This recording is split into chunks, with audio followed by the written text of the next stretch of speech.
Irmãos, hoje, se Deus permitir, nós vamos então terminar o nosso parágrafo que se iniciou no versículo 19 do capítulo 10. Então, estamos nesse parágrafo do capítulo 10, versículo 19. E hoje vamos, se Deus permitir, vamos ver como vai ser o andamento nosso aqui. Se Deus permitir, nós vamos terminar hoje os dois últimos versículos, versículos 24 e 25. Bom, vamos então fazer a leitura de Hebreus 10, 19 a 25. Que é, como vocês já sabem, nós temos repisado isso, várias vezes, é a parte pastoral. É uma das partes pastorais da carta. A diferença, ela tem outras partes pastorais antes disso, mas é preciso notar que a partir do versículo 19, a parte pastoral é mais densa, é mais constante, vai até o final a parte pastoral. Claro que sempre tem alguma injeçãozinha de parte doutrinária, mas o tema dominante é mais pastoral. Lembrando, as cartas do Novo Testamento sempre são assim. Elas têm o lado doutrinário, teológico, teórico e as consequências vivenciais dessa parte doutrinária, que é a parte, então, pastoral, a parte vivencial, a parte prática. E nós estamos nessa parte aqui agora. Então, vamos ver aí, 19, tendo, pois, irmãos, intrepidez para entrar no Santo dos Santos pelo sangue de Jesus, pelo novo e vivo caminho que Ele nos consagrou pelo véu, isto é, pela sua carne, e tendo grande sacerdote sobre a casa de Deus, aproximemo-nos com sincero coração, em plena certeza de fé, tendo o coração purificado de má consciência e lavado o corpo com água pura. Guardemos firme a confissão da esperança sem vacilar, pois quem fez a promessa é fiel. Consideremo-nos também uns aos outros para nos estimularmos ao amor e às boas obras. Não deixemos de congregar-nos, como é costume de alguns, antes façamos admoestações, e tanto mais quanto vedes que o dia se aproxima. Bom, então aqui os irmãos viram na semana passada, eu mostrei aqui para vocês, aqui, o texto aqui diz, tendo, pois, irmãos, aqui, isso aqui não é um comando, não é no sentido de tenham, portanto, mas sim no sentido de que nós já temos, em face do que foi dito anteriormente. Anteriormente foi dito que nós fomos aperfeiçoados, ou seja, nós fomos completados. É como se os aparatos de um sacerdote tivessem que ser colocados sobre ele, para que ele entrasse no Santo dos Santos. Enquanto todos os aparatos não estivessem trajando o sacerdote, então o sacerdote não estaria pronto, não estaria aperfeiçoado. A ideia de perfeição, a palavra grega para isso, é a palavra que indica ausência de ausências, ausência de falhas, ou seja, não falta nada. Se não falta nada, é perfeito. Não é perfeição moral, não é perfeição no sentido de falta de erros, não é isso. Não é perfeição no sentido de ser bonito, sem nenhuma feiura, não é isso. Perfeição significa que está completo, que não falta nada, ok? É esse o sentido de perfeição. Tá? Então, nós fomos aperfeiçoados, ou seja, não falta nada para entrarmos no Santo dos Santos, para entrarmos na presença de Deus. Não falta nada, estamos devidamente preparados, todos os requisitos para entrar na presença de Deus foram cumpridos por nós e em nós. Então, em face disso, nós temos, já que nós temos, é o sentido aqui, já que nós temos irmãos, não é qualquer um, são os crentes só. Já que nós temos, irmãos, intrepidez, eu disse para vocês que intrepidez, a palavra parecia, pode ser traduzida como intrepidez, ousadia, e, num sentido mais leve aqui, plena liberdade. Então, estamos aperfeiçoados, prontos, preparados, nós, portanto, aqui o pois, né? Nós, portanto, podemos entrar no Santo dos Santos com plena liberdade, graças ao sangue de Jesus, que abriu o caminho para nós, mencionado aqui no versículo 20. Então, olha, já que nós temos isso, e já que nós temos um grande sacerdote sobre a casa de Deus, já que nós temos esses dois privilégios, então observem as admoestações que decorrem disso. E aí que entra a parte pastoral. Já que nós temos esses dois privilégios, plena liberdade para entrar no Santo dos Santos, e um grande sacerdote, aqui é um sumo sacerdote, sobre a casa de Deus, casa que não é construção, casa que é família, tá bom? Então, já que nós temos isso tudo, então, em face disso, e aí vem a parte pastoral, aproximemo-nos. Já nós podemos fazer, temos plena liberdade. Então, aproximemo-nos. É a primeira exortação decorrente das duas verdades teológicas. Quais são as duas verdades teológicas? Nós temos plena liberdade para nos achegarmos a Deus e temos um grande sacerdote. Em face disso, então, aproximemo-nos. E aqui é mencionado, então, como deve ser essa aproximação. Com coração sincero, com uma fé sólida, firme, com o coração purificado de uma consciência deteriorada, e o corpo lavado com água pura, que é uma alusão ao batismo. Isso quer dizer que a pessoa, para se aproximar, tem que ser alguém comprometido com a fé cristã. A ideia de batismo aqui predominante não é tanto o rito, mas a confissão, que é mencionada no versículo seguinte, a confissão que era enunciada no momento do batismo. Quando a pessoa era batizada, ela enunciava uma confissão de fé. Então essa é a necessidade que alguém tem de preencher para que possa se aproximar. Então essa foi a primeira admoestação. Depois olhamos a segunda admoestação. Guardemos firme a confissão da esperança. E nós estudamos esse trechinho aqui. Guardemos firme, ou seja, sem que haja oscilação. A confissão da esperança é o corpo doutrinário, é o conjunto de verdades que compõe a fé, é o conjunto de verdades que nós confessamos, que nós professamos. Nós temos que guardar isso firmemente. Quais são as ideias, as verdades que compõem a confissão da esperança? A confissão que é marcada pela esperança, aqui um genitivo descritivo. A confissão que é caracterizada pela esperança.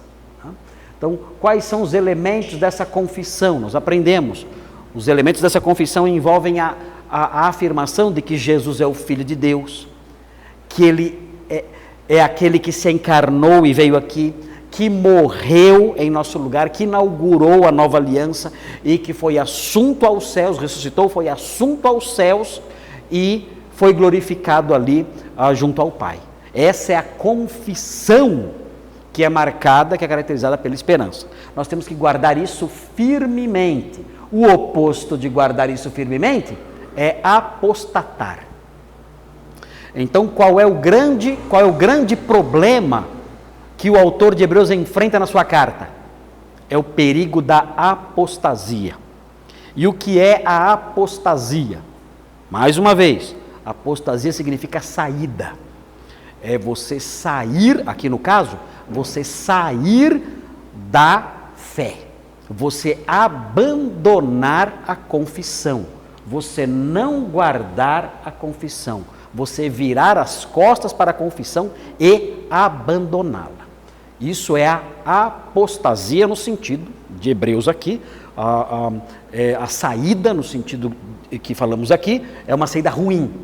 A saída pode ser boa, quando a apostasia é do mundo, eu saí do mundo, a apostasia é boa. Aqui, a apostasia é algo ruim, o pecado que menciona aqui, que o autor de Hebreus menciona sempre ele fala de pecado e termos equivalentes, ele se refere à apostasia, sempre. Se vivermos deliberadamente em pecado, o que é isso? Ele não está pensando em, sei lá, adultério, furto, fofoca, tudo isso é pecado, está errado.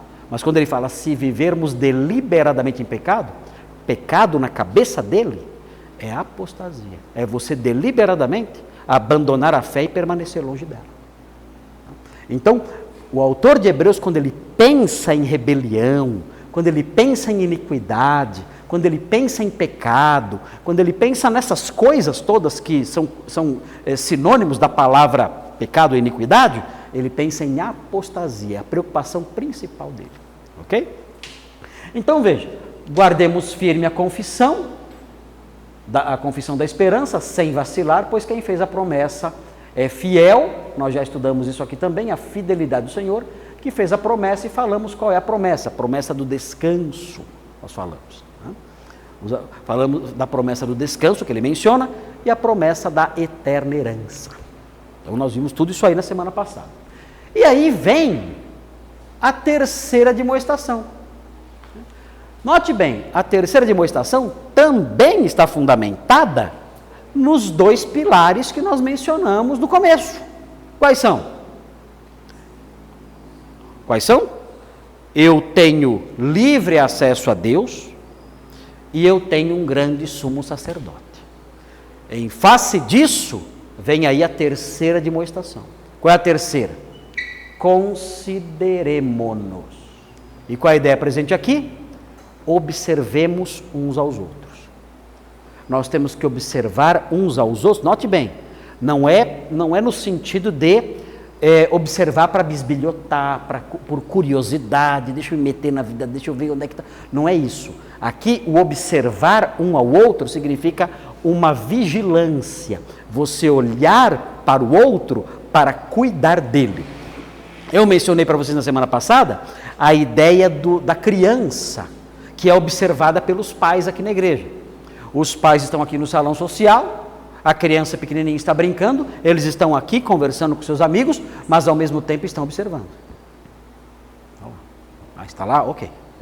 Está vendo? Opa, não estou vendo. Opa, onde está? É essa observação, é essa vigilância que é mencionada aqui.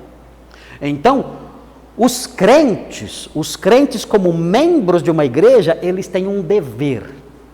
Então, notem bem, isso é algo absolutamente amputado do meio evangélico.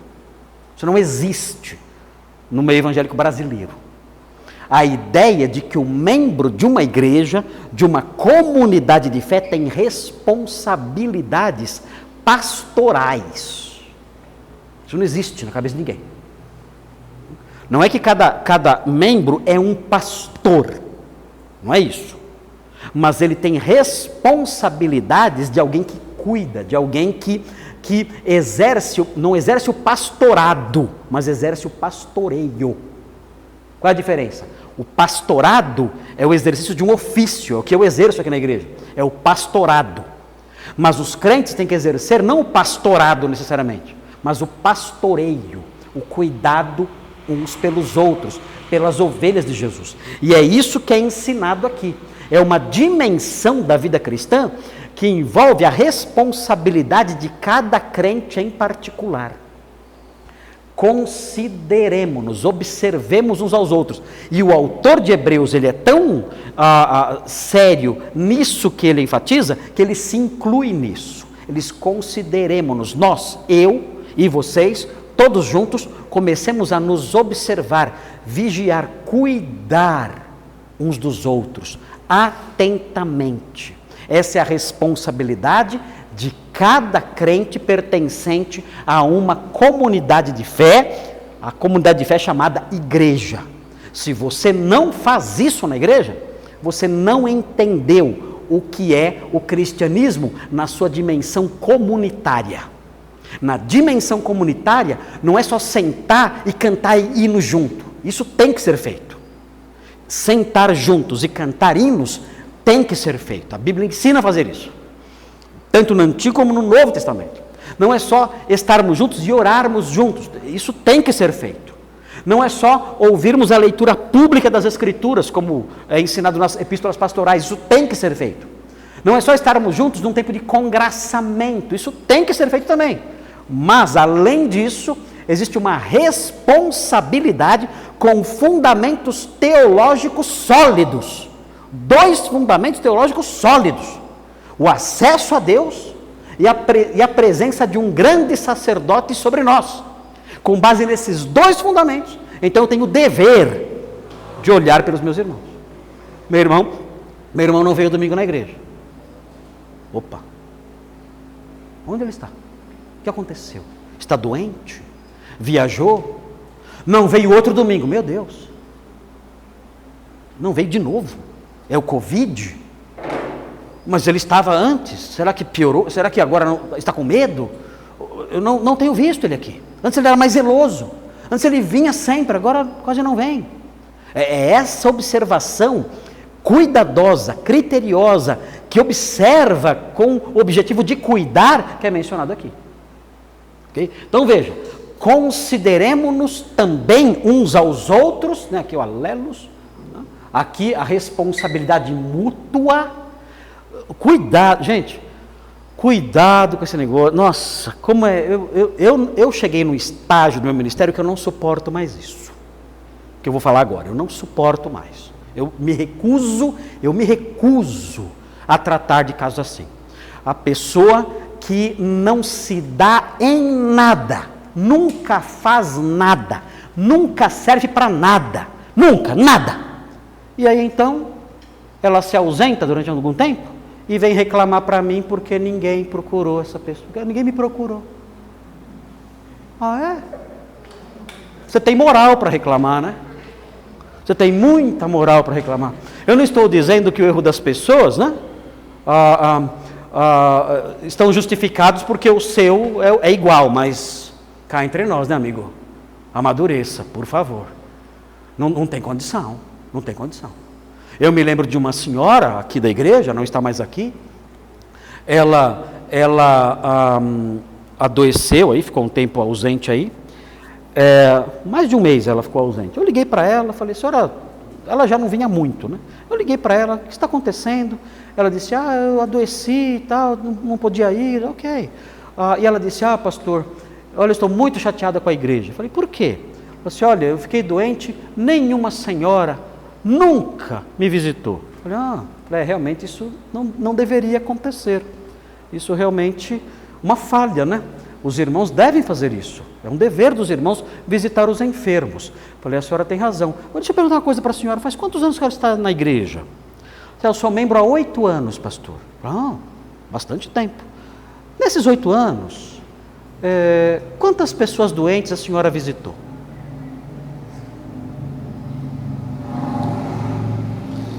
Quantas pessoas, ao longo desses 8 anos, a senhora visitou pessoas doentes?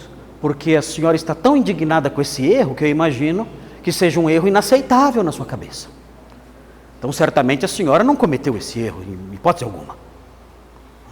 A senhora está tão indignada com esse desvio dos outros, certamente a senhora não deixou que isso acontecesse com a senhora. Quantos enfermos a senhora visitou ao longo desses 8 anos na nossa igreja? Nenhum, pastor. Ok. Então seria bom que a senhora ouvisse também a sua admoestação. Seria bom que a senhora não somente enunciasse a sua admoestação, mas a senhora a ouvisse também. Porque eu concordo com a senhora. É um grande absurdo. Concordo plenamente. É um grande absurdo. E a senhora se inclui nesse erro absurdo. Claro que ela não voltou nunca mais nem vi. Mas enfim, o fato é que todos, sem exceção, aqui, uns aos outros, todos, sem exceção, devem se observar. E notem bem, qual é o objetivo disso? Por que temos que nos observar? Por que existe essa admoestação? O texto aqui fala, para nos estimularmos. Aqui vem a sequência, né? ao amor e às boas obras, que é uma indíade. Já eu explico o que é isso aqui. Mas aqui, estimular aqui, é uma palavra que traz a ideia de irritar uma pessoa. Não é um verbo bonito, esse verbo aqui. Traz a ideia de irritar alguém, deixar a pessoa nervosa. Ou seja, você vai mexer com essa pessoa. Vai mexer com ela. Aqui, é claro que o sentido não é você ir ficar irritando a pessoa. Faça a boa obra. Não aguento mais você falar isso, está me irritando. Ai, amém, estou cumprindo a obra do Senhor. Não é isso. O verbo tem o sentido de irritar, mas aqui esse não é o sentido dominante. O sentido dominante lembra a ideia de irritar por causa da sua insistência. Entenderam isso? Mas é uma insistência bondosa. Você vai estimular a pessoa, animar a pessoa. Como é que eu faço isso? Como é que eu animo alguém? Como é que eu estimulo alguém? Eu vou repetindo. Eu sou insistente naquilo. Eu posso até correr o risco de irritar a pessoa. Mas o que interessa aqui destacar é que esse verbo estimular é um verbo intenso. Eu tenho que pegar no pé.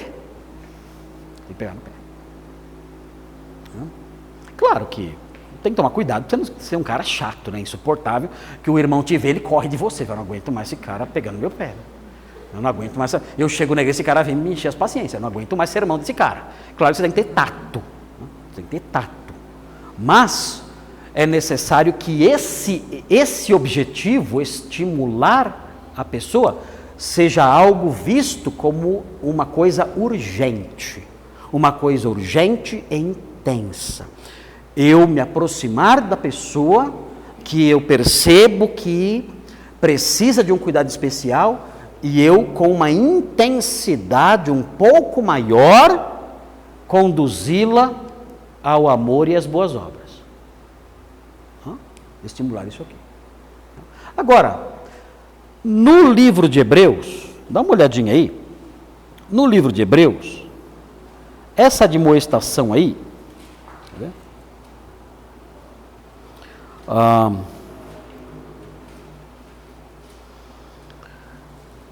veja aí, os versículos 6, 10 e depois o 12, 15 a 16. O João vai colocar lá o 6, 10 e depois o 12, 15 e 16. Vai lá. João, coloca lá. 6, 10. 6, 10 está aí já. Tá aí. Olha aqui, ó. Olha, quando o autor de Hebreus fala que nós devemos nos estimular ao amor e às boas obras e tudo mais, olha aqui o que ele tem em mente. É possível que ele tenha em mente isso aqui. Olha só. Porque Deus não é injusto para ficar esquecido do vosso trabalho e do amor que evidenciastes para com o seu nome. E note o que como é o amor que eu tenho que estimular nos irmãos que estão precisando de estímulo. Eu observo aquele irmão e eu percebo que ele está precisando de estímulo para atuar de forma amorosa, para atuar realizando boas obras. Note o que eu devo esperar que seja produzido nele. Eu estimulo, note bem, olha aqui, ó. Fala do amor que eles evidenciaram para com os irmãos e como esse amor era evidenciado. Olha aqui, ó. Pois servistes e ainda servis aos santos. Então, como é o amor que eu, como crente na igreja, devo estimular os irmãos que precisam de estímulo, devo estimular a viver. Não é um amor sentimental. Não é dizer, eu te amo em Jesus, eu até choro. Isso aí não vale nada. Isso aí não tem relevância nenhuma na realidade neotestamentária, na realidade bíblica. Isso aí são palavras apenas que o vento leva. Na Bíblia, o amor, ele não é algo de boca.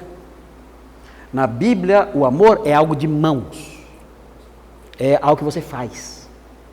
É algo que você realiza. O amor na Bíblia, ele envolve tempo, e envolve trabalho, e esforço, e dedicação.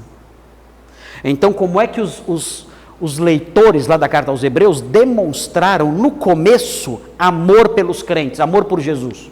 Olha aqui, ó, o amor que evidenciastes para com o seu nome, pois, e aqui diz, servistes e ainda servis aos santos. Como é que nós mostramos o amor a Jesus? E o amor pela igreja também, através de uma vida de serviço aos irmãos. A palavra que aparece aqui, e que é chamada de serviço, essa palavra é a palavra diaconia. Diaconia, a palavra diaconia, significa basicamente servir às mesas. Ou seja, é um trabalho físico, um trabalho de servo, de alguém que se dispõe a ajudar alguém. Isso é diaconia. A diaconia envolve serviço manual mesmo.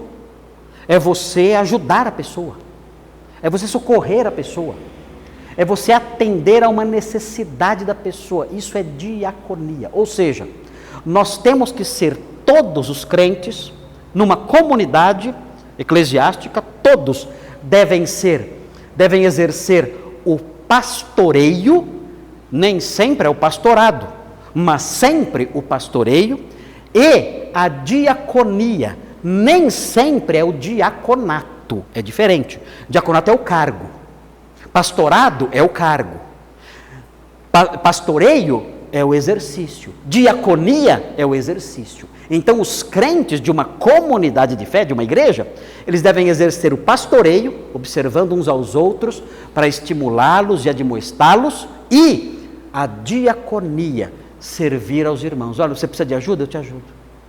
Não, eu te levo lá. Não, eu faço isso para você. Fica tranquilo que eu cuido disso para você. Isso é diaconia. Essa é a igreja viva e dinâmica que nós encontramos no Novo Testamento e que reage às duas verdades doutrinárias que nós mencionamos. Por quê? Porque eu observo a Jorcelina e diaconizo e sirvo a Jorcelina. Por que eu faço isso? Eu faço isso por quê? Porque a Jorcelina tem livre acesso a Deus e ela tem um grande sumo sacerdote. A Jorcelina é alguém extremamente importante dentro da família de Deus. E então eu tenho que cuidar dela e tenho que servi-la também. Essa é a igreja que assimilou isso, é a igreja que se ajustou ao ensino neotestamentário. Tá, pastor, isso não existe. Existe sim. Existe sim. Há crentes que são assim. Agora, a nossa igreja tem que melhorar nisso aí. Isso sem dúvida. Que a nossa igreja tem que melhorar nisso, isso fora de debate. Né? Nossa igreja tem que melhorar nisso. Tem que melhorar nessa observação dos outros. E nessa disposição de estimular os outros para que os outros realizem a diaconia. É importante isso. Eu acho que a nossa igreja falha nesse aspecto. Acho que tem muitos irmãos aqui na igreja que chegam na igreja, assistem o culto e vão embora. E acham que cumpriram seu papel na igreja. Não cumpriram. Não é assim que se cumpre o papel na igreja. Claro que vir à igreja e depois ir embora é normal. Né? É necessário fazer isso. Não tem jeito. Né? Isso é importante. Tem que vir, assistir o culto, ir embora. É normal. Mas se a sua vida na igreja se resume a isso, está faltando muito. Está faltando muito.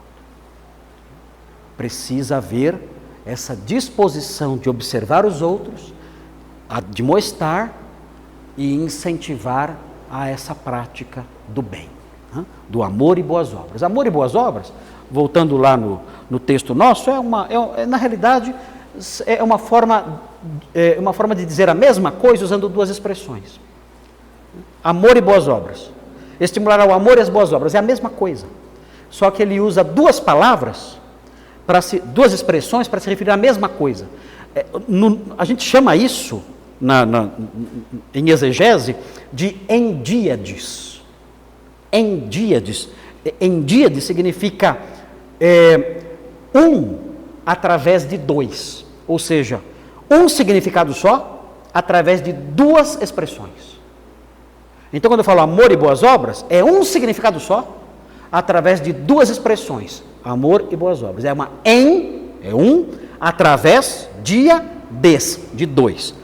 Um significado através de duas expressões. Em, dia, des. É que nem o homem é imagem e semelhança de Deus. Isso é uma endíades. É a mesma coisa. É um significado só, por meio de duas expressões, imagem e semelhança. Tá? Isso é muito comum na linguagem bíblica, o uso de endíades, como acontece aqui. Olha, amor e boas obras é um endíades, ok? Então, essa é uma demonstração importante. Note bem, nós vimos aqui o modo como as pessoas amam, né, servindo, mas tem mais um textinho aqui, que o João vai colocar lá para nós, que está no capítulo 12. Veja aí, o 12, versículos 15 e 16.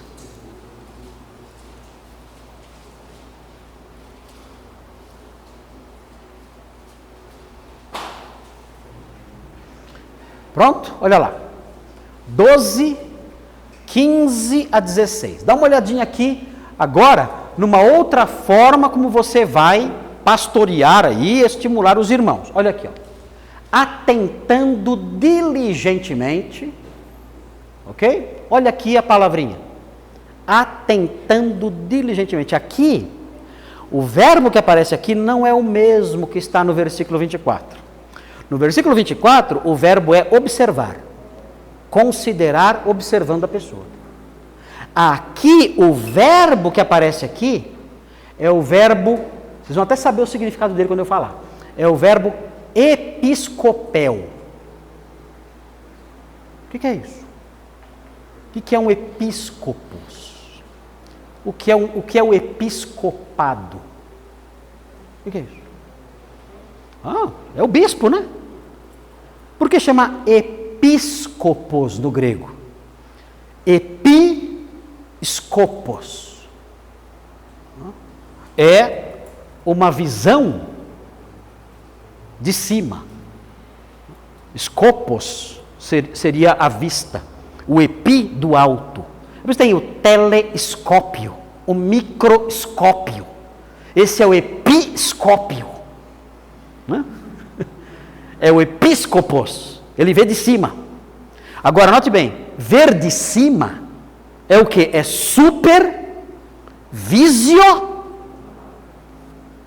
supervisionar. Essa é a ideia presente aqui no episcopado. Então, qual é o objetivo, qual é o sentido dessa palavra aqui? Atentando diligentemente, significa supervisionando, episcopiando. Nossa, inventei cada coisa, né? Episcopiando, olhando de cima, supervisionando, ó, assim, ó. O que é isso? Olhando de cima. Estou supervisionando. Olha o episcopos aqui, ó. Isso aí. Então, aqui está dizendo, atentando diligentemente, episcopiando, olhando de cima, para que ninguém seja faltoso. Oi? Exatamente. Não pode passar nada despercebido. Olha lá, a palavra. Quem eu vou supervisionar? Todo mundo. Atentando diligentemente para que ninguém seja faltoso. O que é faltoso? Qual é o pecado de Hebreus? A apostasia. Para que ninguém seja... Olha aqui, ó. Separando-se da graça de Deus. O que é isso? Separar-se da graça de Deus. Eu vou me separar eu não vou mais orar pedindo... Não é isso. Não é isso. Aqui, separar-se da graça de Deus é apostatar. Abandonar a fé.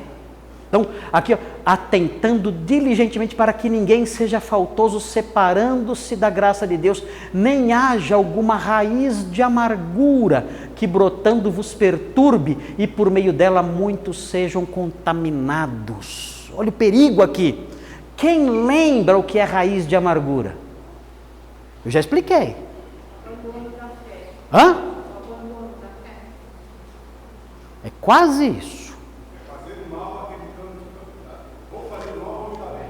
Raiz de amargura é uma expressão presente no livro de Deuteronômio, que significa o seguinte: a pessoa é um pensamento amargo.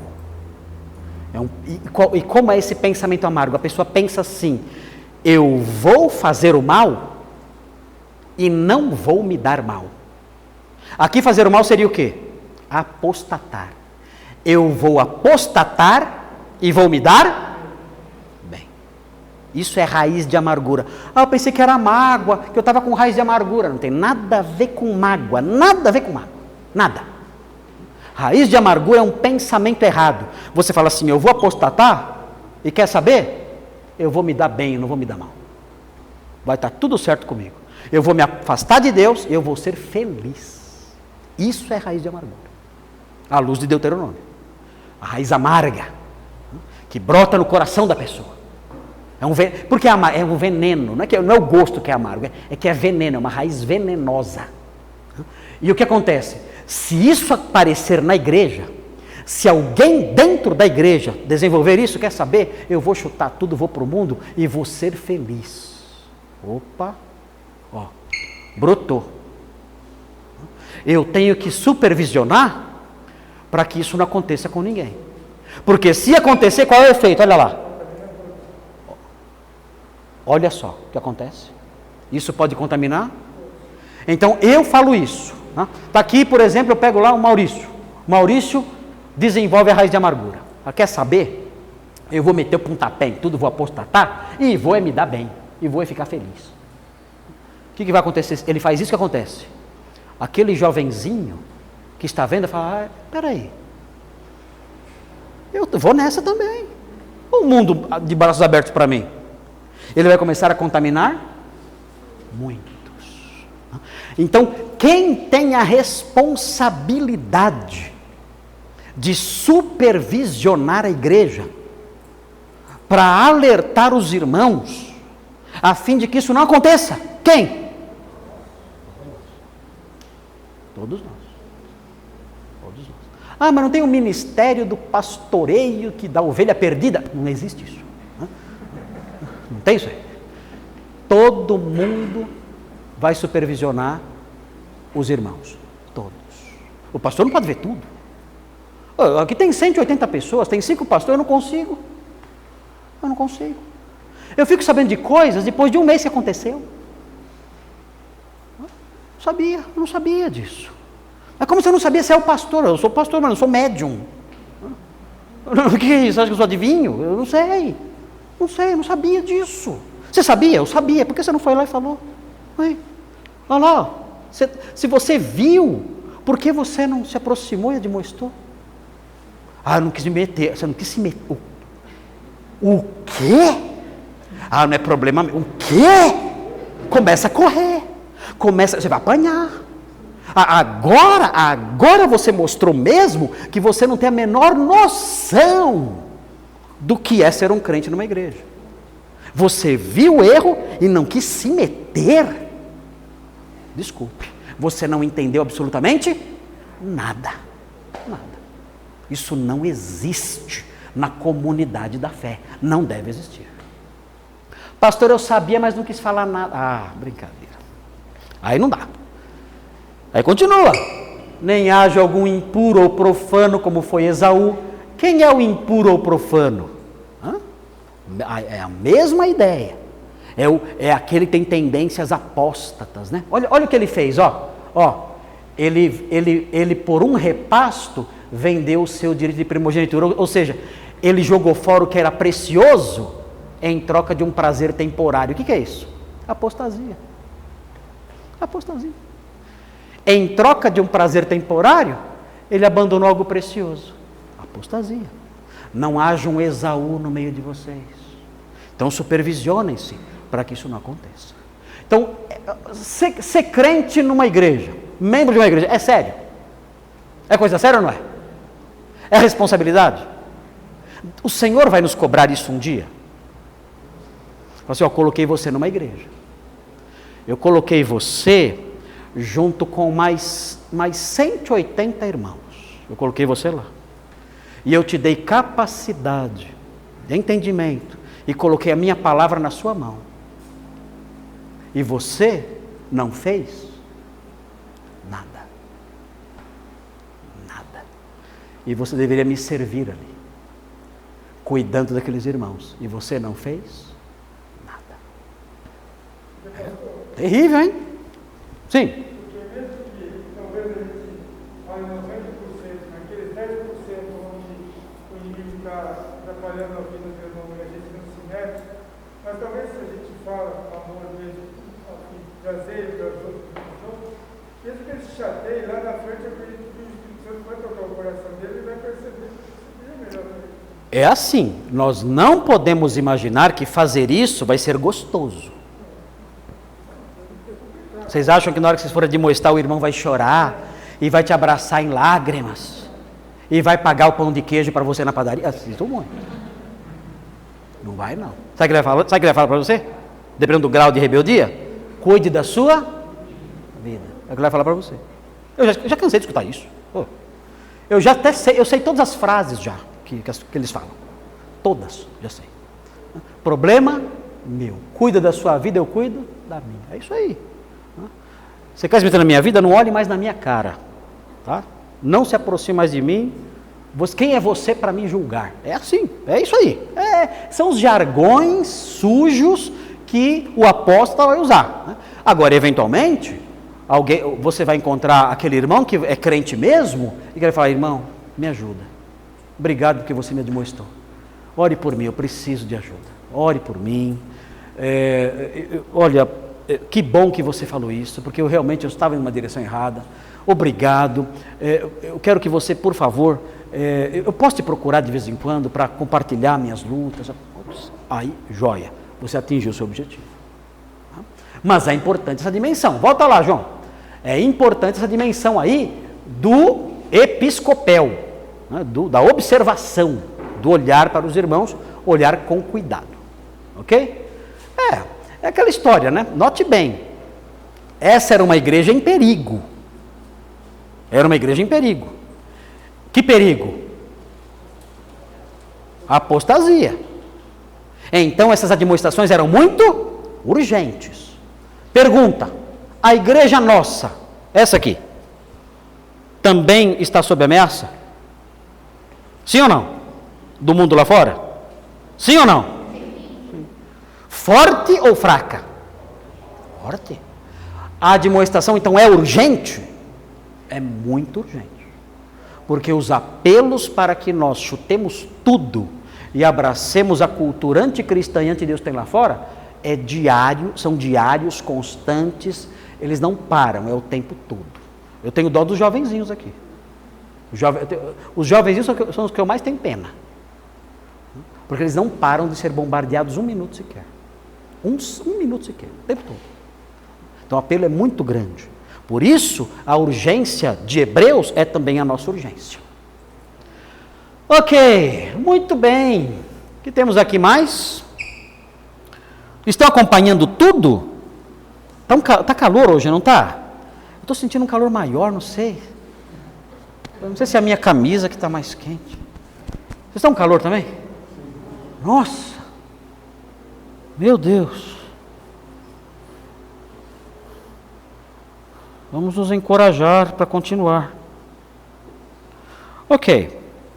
Irmãos, nesses últimos 5 ou 6 minutos, vamos olhar rapidinho para o 25, porque se eu não terminar o 25, aí eu termino na semana que vem, só para aproveitar o nosso tempo melhor. Tá? Notem bem, eu disse que tem 4 admoestações. 2 admoestações, sobe lá, João. João, sobe lá mais um pouquinho. Aqui, onde está? Está aqui. Está certo, está aqui. Não precisa subir mais não. Nós temos duas admoestações que eu falei para vocês, são verticais. Né? É o nosso relacionamento com Deus. Aproximemo-nos, guardemos firme a confissão. Então, admoestações no sentido vertical. As outras duas são horizontais. Então, ó, consideremos isso aqui horizontal, né? É os irmãos. E agora, note bem, como é que eu vou fazer isso? Como é que eu vou observar os meus irmãos? Como? Qual é o contexto em que isso vai acontecer? Como?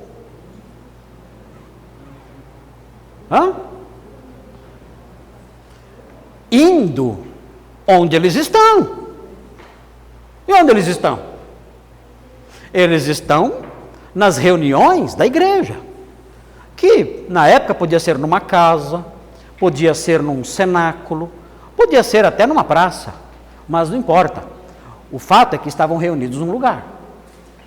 Não sabemos, há várias possibilidades, não sabemos como que eram as igrejas na época. Não tinha templo, né? Isso aí não tinha. Isso aí é. Aliás, até hoje não tem. Isso aqui não é um templo, isso aqui é um salão. Em cima também é um salão. Não tem templo. O cristianismo é a única religião no mundo sem templos. Não tem. O templo do cristianismo é o corpo do crente. Então o princípio do santuário, ele foi injetado na igreja a partir do paganismo cristianizado no século IV. Então transformaram os templos de Zeus e de Júpiter em templos de Pedro e Paulo. Então mudaram o nome do Deus. É o templo de Júpiter, não, agora é a Catedral de São Paulo. É o templo de Apolo, agora é Catedral de São Pedro. Então mudaram só o nome mudaram a placa só do santo, o nome do santo, e colocaram lá o templo de fulano. Mas isso não existia na igreja antes. Os judeus se reuniam no templo, quando fala que era no templo de Jerusalém, que eram os pátios ali do templo judaico, não era um templo cristão. Então notem, eles se congregavam, e o único jeito de fazer isso aqui, era estar junto. Então vem aqui a quarta admoestação. Não deixemos de congregar-nos. Literalmente, o texto original está assim: não deixemos a congregação, e aí tem uma variantezinha textual que pode ser a nossa congregação, ou cada um não deixa a sua congregação. Mas enfim, não deixe a congregação, não deixe a sua congregação, não abandone, aqui deixar significa abandonar e esquecer, são duas palavrinhas. O sentido aqui, não deixemos, significa não abandonar e não esquecer. Não abandone, não se esqueça da sua congregação. Não se esqueça disso. É um sentido de estar ali, frequentando, presente sempre ali, não abandonando, não esquecendo a existência dela, né? Até para poder fazer o 24, para considerar uns aos outros. Senão não tem como. Não tem como é que eu vou fazer isso, se eu não venho à igreja. Então por isso ele admoesta isso. Não deixemos a nossa congregação, não deixemos de congregar-nos. Nós temos que estar na igreja. Então você vai passar a ser observado. Exatamente. Senão você não cumpre o 24 e também não é alvo do 24. Você tem que observar as pessoas. Onde? É na igreja que você vai observá-las. Sim.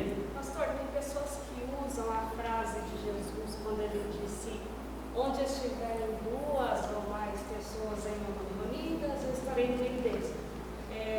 E usam para não se congregar. Usam essa frase: eu vou ficar com a minha mulher em casa e não precisa ir lá na igreja para juntar com os irmãos. Aí eu queria saber assim, se aplica essa frase de Jesus, se aplica? Isso aí se aplica para mostrar como o ser humano é safado e usa até a Bíblia para dar desculpa à sua safadeza. O que significa onde estiverem 2 ou 3 reunidos em meu nome, ali estarei com eles, tudo mais. O que significa isso? Não tem nada a ver com reunião de oração, não tem nada a ver com reunir em casa com a esposa para cantar corinho, tocar violão, comer pipoca, não tem nada a ver com isso. Esse texto que aparece em Mateus 18, esse texto fala sobre o seguinte, fala: se o teu irmão pecar contra ti, vai tu arguí-lo tu e ele só. Se ele se arrepender, ganhaste teu irmão. Se ele não se arrepender, leva 2 ou 3 com você. Leve 2 ou 3 com você, para que pelo depoimento de 2 ou 3 testemunhas, toda a palavra seja estabelecida. Fala isso. Se ele ouvir você e esses 2 ou 3, ganhaste a teu irmão. Se ele não ouvir, leva-o à igreja. E aí você segue a leitura e fala assim: porque onde estiverem 2 ou 3 reunidos em meu nome, ali eu estarei. Esses 2 ou 3 são 2 ou 3 pessoas indo admoestar um irmão que está em pecado. Não tem nada a ver com culto de oração, não tem nada a ver com culto de domingo. Esse é o trabalho de 2 ou 3 pessoas admoestando um irmão que está em pecado. As 2 testemunhas. Exatamente. Então quando eu falo, onde estiverem 2 ou 3 reunidos em meu nome, ali eu estarei. Ou seja, quando eu perceber que meu irmão está em pecado, eu vou lá arguí-lo. Ele não me ouve, eu levo mais 2 ou 3. Onde estiverem esses 2 ou 3 admoestando aquele irmão em pecado, o Senhor fala: eu vou estar com vocês ali. Eu vou estar com vocês ali, e abençoando e santificando aquele momento de admoestação. É um momento santo. Então, não tem nada que ver com ficar em casa no domingo, sei lá, cantando corinho, fazendo oração, não tem nada a ver com isso. Até porque isso aí é bonito, tem que ser feito ao longo da semana até, mas isso não substitui isso aqui. Esse é um lado da piedade cristã, não substitui isso aqui. Isso aqui é muito mais amplo. Então esse versículo que esses irmãos usam é só uma desculpa aparentemente piedosa para a preguiça e a falta de responsabilidade. Muito bem. Veja então aqui. Olha só, como é que eu sei, olhando para isso aqui, não deixemos de congregar-nos, como eu sei que esse problema estava existindo na igreja em certa medida naquela época? Tá fácil, não inventa, é só olhar.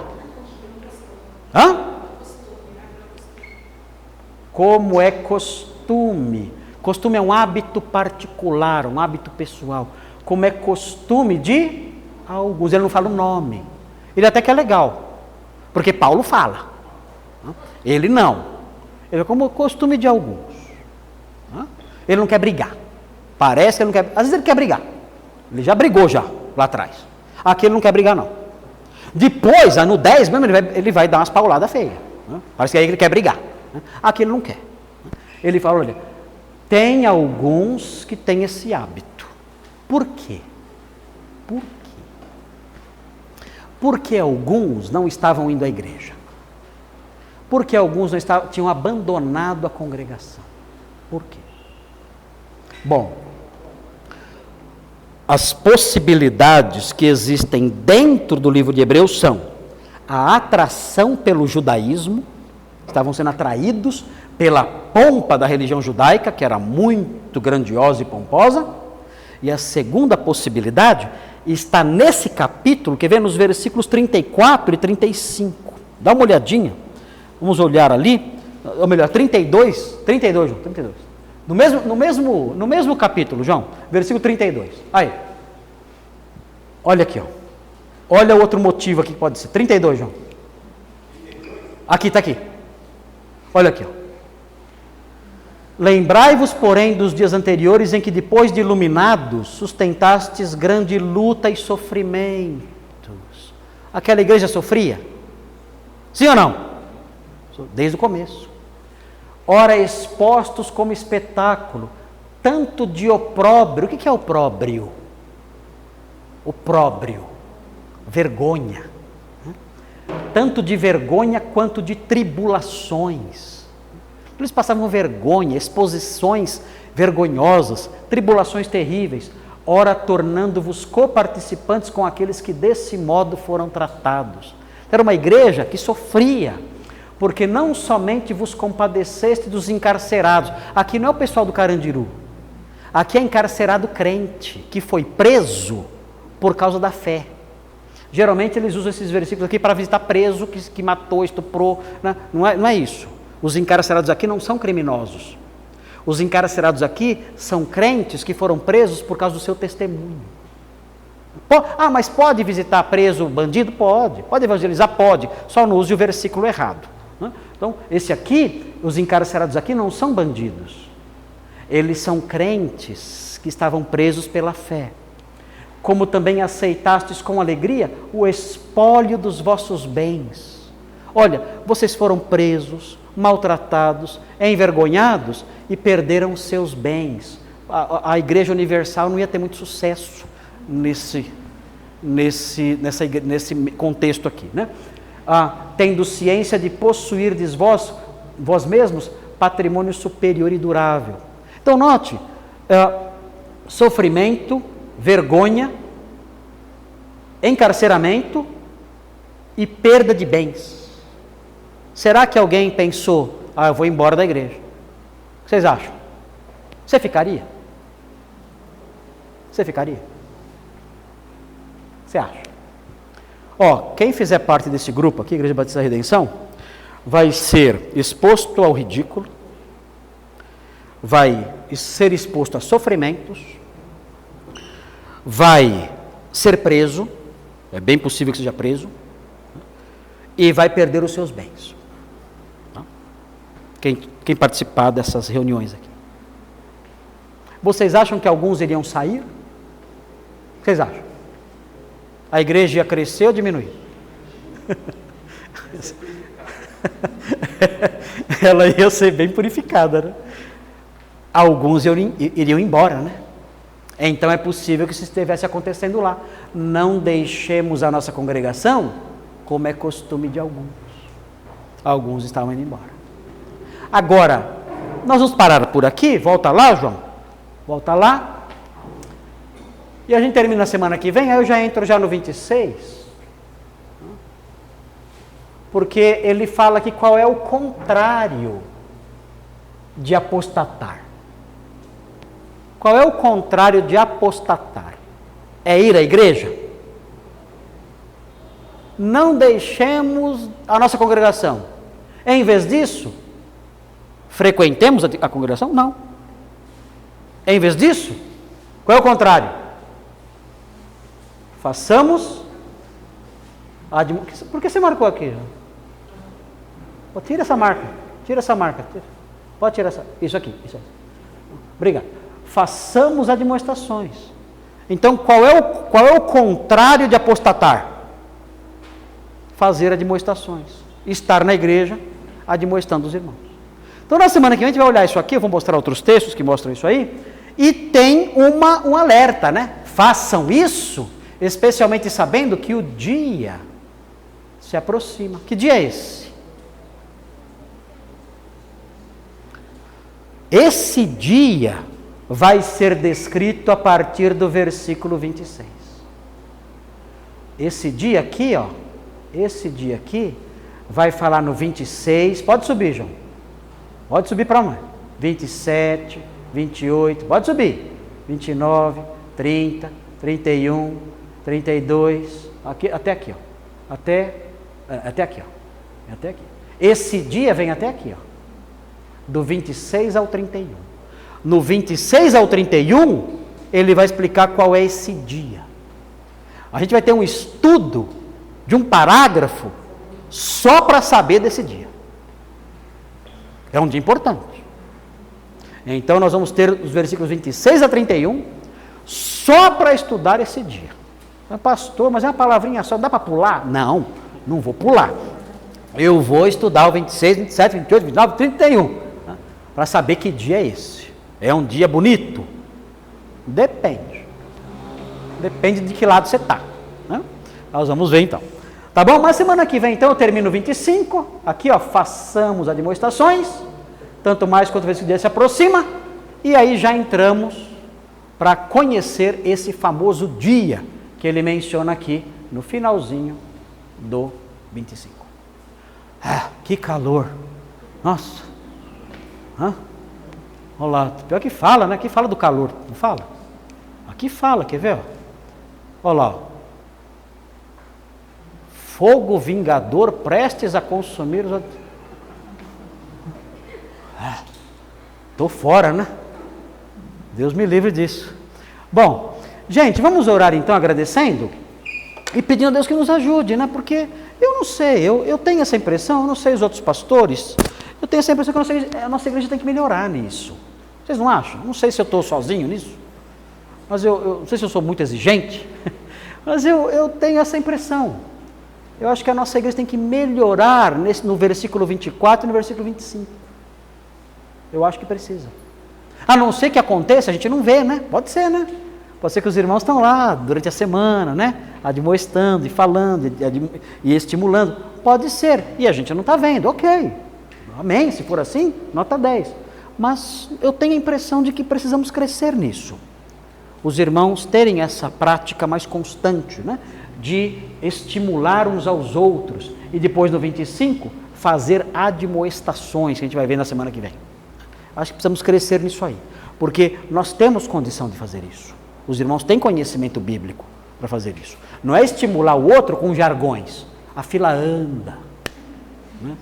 A vida é não é isso aí. Isso aí qualquer cachaceiro fala. Você vai aqui num boteco aqui, o cachaceiro dá conselho assim, a fila anda. Né? Força aí. Isso aí qualquer, até corintiano fala isso.